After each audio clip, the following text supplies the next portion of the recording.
নমস্কাৰ। ৰাজস্থানৰ ৰাজধানী কি? অপশ্যন আছে শ্বিলং, হায়দৰাবাদ, জয়পুৰ, মুম্বাই। উত্তৰটো সকলোৱে কমেণ্টত জনাব। আহক আজি ভিডিঅ'টো আৰম্ভ কৰোঁ। ভাৰতবৰ্ষত মুঠ ৩৫খন ৰাজ্য আছে বুলি আমি সকলোৱে জানো। আজি আমি ভাৰতবৰ্ষৰ ৰাজ্যসমূহৰ ৰাজধানীৰ বিষয়ে আলোচনা কৰিম। ২ নম্বৰ প্ৰশ্নটো হৈছে তামিলনাডু ৰাজ্যৰ ৰাজধানী কি? অপশ্যন আছে আইজল, চেন্নাই, ইম্ফল আৰু ভোপাল। শুদ্ধ উত্তৰটো হ'ব তামিলনাডুৰ ৰাজধানী হৈছে চেন্নাই। তামিলনাডুৰ ৰাজধানী চেন্নাই। ৩ নম্বৰ প্ৰশ্নটো হৈছে পশ্চিম বংগ ৰাজ্যৰ ৰাজধানী কি? অপশ্যন আছে কহিমা, ইটানগৰ, ৰায়পুৰ আৰু কলকাতা। পশ্চিম বংগ ৰাজ্যৰ ৰাজধানী হৈছে কলকাতা। ৪ নম্বৰ প্ৰশ্নটো হৈছে উত্তৰ প্ৰদেশ ৰাজ্যৰ ৰাজধানী কি? অপশ্যন আছে লক্ষ্ণৌ, চিমলা, চেন্নাই আৰু আগৰতলা। শুদ্ধ উত্তৰটো বা শুদ্ধ অপশ্যনটো হ'ব লক্ষ্ণৌ হৈছে উত্তৰ প্ৰদেশৰ ৰাজধানী। উত্তৰ প্ৰদেশ ৰাজ্যৰ ৰাজধানী হৈছে লক্ষ্ণৌ। আহক এতিয়া আমি ৫ নম্বৰ প্ৰশ্নলৈ আগবাঢ়োঁ। ৫ নম্বৰ প্ৰশ্নটো হৈছে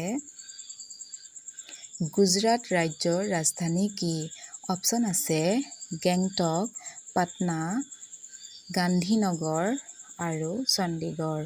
শুদ্ধ অপশ্যনটো হ'ব গান্ধীনগৰ হৈছে গুজৰাট ৰাজ্যৰ ৰাজধানী। ৬ নম্বৰ প্ৰশ্নটো হৈছে উত্তৰাখণ্ড ৰাজ্যৰ ৰাজধানী কি?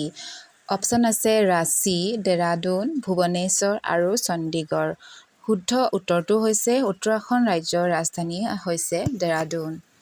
৭ নম্বৰ প্ৰশ্নটো হৈছে ত্ৰিপুৰা ৰাজ্যৰ ৰাজধানী কি? অপশ্যন আছে হায়দৰাবাদ, ভোপাল, আগৰতলা আৰু কলকাতা। শুদ্ধ উত্তৰটো হ'ব আগৰতলা হৈছে ত্ৰিপুৰা ৰাজ্যৰ ৰাজধানী। আহক এতিয়া আমি ৮ নম্বৰ প্ৰশ্নলৈ আগবাঢ়োঁ। ৮ নম্বৰ প্ৰশ্নটো হৈছে মধ্যপ্ৰদেশ ৰাজ্যৰ ৰাজধানী কি? অপশ্যন আছে ৰায়পুৰ, ভোপাল, পাটনা, ডেৰাডুন। শুদ্ধ উত্তৰটো হ'ব মধ্যপ্ৰদেশ ৰাজ্যৰ ৰাজধানী হৈছে ভোপাল। ৯ নম্বৰ প্ৰশ্নটো হৈছে ছত্তীশগড় ৰাজ্যৰ ৰাজধানী কি? অপশ্যন আছে পাটনা, ৰায়পুৰ, মুম্বাই আৰু ভোপাল। শুদ্ধ অপশ্যনটো হ'ব ৰায়পুৰ হৈছে ছত্তীশগড় ৰাজ্যৰ ৰাজধানী। ১০ নম্বৰ প্ৰশ্নটো হৈছে অন্ধ্ৰপ্ৰদেশ ৰাজ্যৰ ৰাজধানী কি? অপশ্যন আছে বাংগালুৰু, অমৰাৱতী, ডেৰাডুন আৰু গান্ধীনগৰ। শুদ্ধ উত্তৰটো হ'ব অমৰাৱতী হৈছে অন্ধ্ৰপ্ৰদেশ ৰাজ্যৰ ৰাজধানী।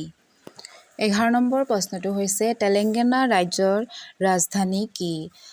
অপশ্যন আছে হায়দৰাবাদ, কহিমা, কলকাতা, ডেৰাডুন। শুদ্ধ উত্তৰটো হ'ব হায়দৰাবাদ হৈছে তেলেংগানা ৰাজ্যৰ ৰাজধানী। ১২ নম্বৰ প্ৰশ্নটো হৈছে অসম ৰাজ্যৰ ৰাজধানী কি? অসমৰ ৰাজধানী হৈছে দিছপুৰ। অসমৰ লোকসকলে এইটো প্ৰশ্নৰ উত্তৰ জানে বুলি আমি আশাবাদী। ধন্যবাদ সকলোলৈকে ভিডিঅ'টো শেষলৈকে চোৱাৰ বাবে। আমাৰ ভিডিঅ'সমূহ কেনেকুৱা পাইছে আপোনালোকে কমেণ্টত সঁহাৰি জনাব বুলি আশা কৰিলোঁ।